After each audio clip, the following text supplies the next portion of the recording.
Magandang araw po. Welcome po sa aking channel, Love9 TV. Patalasasan po, meron po ba kayong mga properties na napapabayaan or non-performing assets? Plano nyo ibenta, pero wala kayong oras sa pagbibenta nito. Kung ito'y pagkakatiwala nyo po sa amin, tawag lang po kayo sa aking numero, usap po tayo, gawan ko po ng video for free. Yes, libre po, wala po kayong babayaran. Tutunuan po namin kayong mabenta inyong property. Kami na po bala sa marketing, sa boosting, or paid ads. Even sa tripping, hindi na po kayo mapapagod sa pag-entertain ng mga buyers. Kami na po bala sa lahat. Tawag lang po kayo. Nandito po tayo ngayon sa Silang Cavite kung saan meron po tayong bagong video presentation.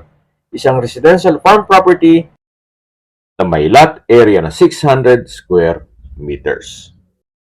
Yung first part po ng video ay yung right of way mula sa Barangay Road. Ito po ay inner lot. Kaya napakatahimik po ng lugar, sariwa ang hangin, at malamig po ang klima. Ito po ay nasa mataas na lugar. Ang estimated elevation above sea level ay 1,207 feet.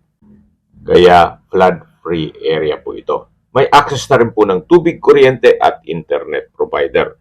Gawa ng marami na rin pong kabahayan dito. Actually, malapit din po ito sa school. Ang hugis po ng lupa ay L-shape. Yan po mapapansin nyo, meron pong kanto dito. Yan po yung perimeter fence. So iba na po ang nagmamay-ari niyan. At yan naman po yung right of way kung saan dyan tayo dumaan kanina. So nakabakod na po ibang property line. Kaya kung sakali man na magpapabakod kayo, kapiraso na lang. So makakatipid na po kayo ng bakod. Pasensya po kung medyo masukal, gawa ng biglaan din po itong pag-video shoot.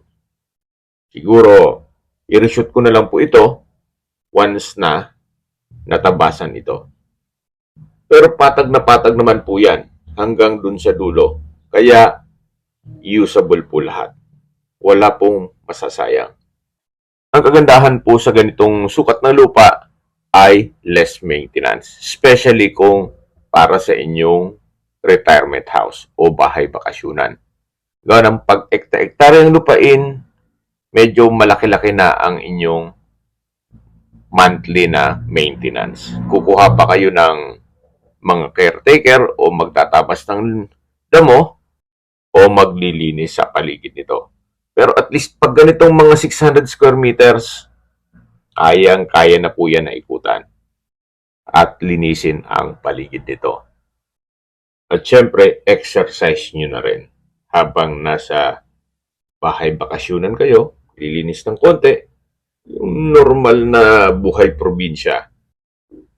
Na pagkagising mo, magwawalis-walis ng konti, then magkakape, sisilipin yung mga tanim sa garden, kung meron mang free-range chicken, bibigyan ng patuka, tapos magbe-breakfast ka, kahit tuyo o itlog lang, yung simpleng buhay probinsya lang po, na pagkatapos mo nang gagawin lahat, relax ka na. Wala ka nang maraming iisipin pa. After po ng ilang dekada na pagtatrabaho, i-enjoyin nyo na po ang buhay o kung ano man ang pinagpaguran nyo. Summarize ko lang po sa mga skip ng video. Ito pong property ay nasa Silang, Cavite at may lot area na 600 square meters. Ang dokumento po nito ay tax declaration pero nakapangalan na kay seller. Kaya ready na po ito for titling. Sa distance, location at travel time portion na po tayo. Mula po sa bayan ng Silang, ang distance is 5.1 kilometers at ang travel time is 13 minutes. Kompleto na po doon gaya ng public market, groceries, convenience store, remittance center, bank, schools, church, at hospital.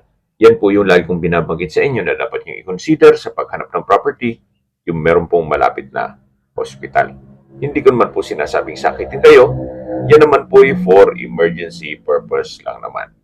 At mula naman po sa Tagaytay, Santa Rosa Road, ang distance is 5.8 kilometers at ang travel time is 14 minutes. Mula naman po sa Tagaytay Flower Market, ang distance is 7.6 kilometers at ang travel time is 18 minutes. Mula naman po sa Tagaytay Rotonda, ang distance is 10 kilometers at ang travel time is 23 minutes. Kung manggagaling naman po sa Manila o sa airport, ang distance is 57 kilometers at ang travel time is 1 hour and 17 minutes. Okay, sa presyo na po tayo. Binebenta po ito ni owner sa halagang 2.2 million pesos net. Ibig pong sabihin, si buyer na po ang sasagot sa lahat ng taxes at expenses with regards to documentation. Kung may mga katanungan po kayo, tawag lang po kayo sa aking numero. At sa mga kababayan naman natin na sa ibang bansa, meron po akong Telegram, sa mga iPhone user man may iMessage, meron din pong Imo, Skype, Viber at WhatsApp. Same number lang po, 0917-316-3399. Sa mga nagtatanong man po ng aming Facebook, meron po aming Facebook page na Nov9 TV at Facebook Reels Video. Meron din pong TikTok at Instagram. May ibang YouTube channel po kami na Nov9 TV channel at Nov9 TV Listings. Sana po naibigyan nyo ang video presentation. Paki-like and subscribe na lang po sa aking channel para ma-update din po kayo sa aking future listings. Kung sakali po hanap nyo mas malaking sukat na lupa, meron din po kami ibang listings na pwede nyong pagpilian.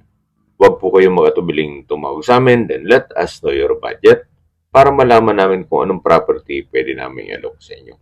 Sa lahat pong viewers, subscriber at nagtiwala po sa amin, salamat po sa suporta. Ingat po kayo lagi at yung pamilya. Maraming salamat po. Ito pong binabaybay natin ay yung right of way at meron pong paliko dito na kung saan pag diniretso nyo po ito ay diretso na yan sa main road o barangay road. Marami na pong mga kabahayan dito. Mga rest house, yung iba naman po ay private resort. At malapad din po itong daan. Kakasya po ang truck o SUV.